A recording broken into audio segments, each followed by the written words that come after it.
is there something that you would like the students here to know, or the civilian population to know, about military life or being a soldier or being involved in the military community? Justin, do you want to start off with that one? Absolutely. So not all trades are combat related, okay? You can come in as a military police officer, you can be a dental hygienist, you can be a dentist, you can be a truck driver, right? Nothing is, like, it's not all combat related. You can do whatever you want in the military. And, you know, if it's for you, it's for you. Schooling's paid for, you get good money. I'd highly recommend, you know, that decision. Is that for me? I was going to say some of the stuff that he said. We had a female come out and say that she got her schooling paid for by the military. So she was able to do accounting. And after she got her schooling, whatever, she had to spend so many years. But it's an opportunity for education. So some people are unable to go and pay for their tuition. You get great leadership skills. You get to learn a specific trade. And it's a great opportunity, and also discipline and leadership. The military allow for an excellent opportunity to develop yourself. It allows for service in ways that you don't really think about. It allows for you to be able to travel the world, and you know, when you're in uniform, you've got this Canadian flag on your left shoulder, and you realize the blessings and the privileges that you have being a Canadian. I remember being in Sierra Leone, and they came in and they inspected the weapons for all the soldiers that were on parade.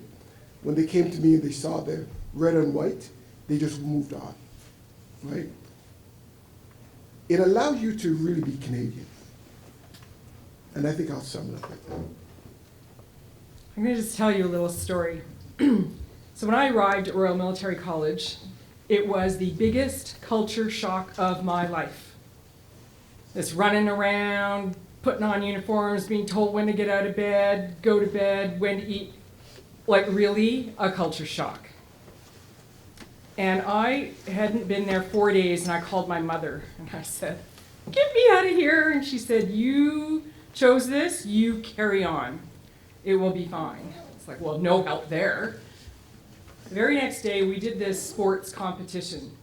So all of the first year students at RMC, we were gathered into flights, like groups, and we had to compete against each other. And the only way you could win that competition was as a part of the team. You were not an individual in there. And at the end of that competition, as we're running back to the barracks, I thought, I have never before felt part of something. And in that moment, it was such a powerful feeling of being part of a team to do something, that I decided to stay and managed to graduate 4 years later. And here I am after 37 years. It was the best decision of my life. That feeling of belonging to something that was greater than me, of being part of a team that was doing something that was valuable and respected by the country that I honor so much. And as I said before, and what everyone else has said here, amazing opportunity. The money's pretty good, but it's the feeling of being part of a team, being part of a family from coast to coast to coast in this country. That is what kept me in for 37 years.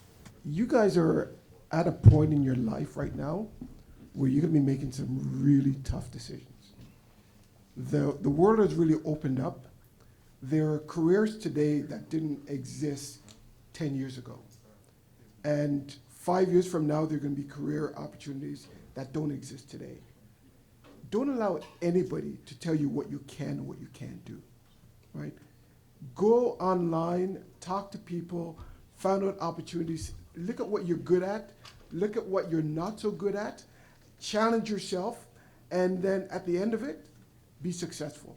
We have all been successful in our own fields. Allow our highest accomplishment to be your lowest standard, right? So you look at us, what we've done, consider that nothing. Make sure that you're doing something that is above us so that you also can change the game that's out there. I'd really like to extend a big thank you to all four of you for coming today and sharing your experiences, talking about what it was like. And thank you so much all for your service and your continued service to our country. Can we please give our panelists a big round of applause?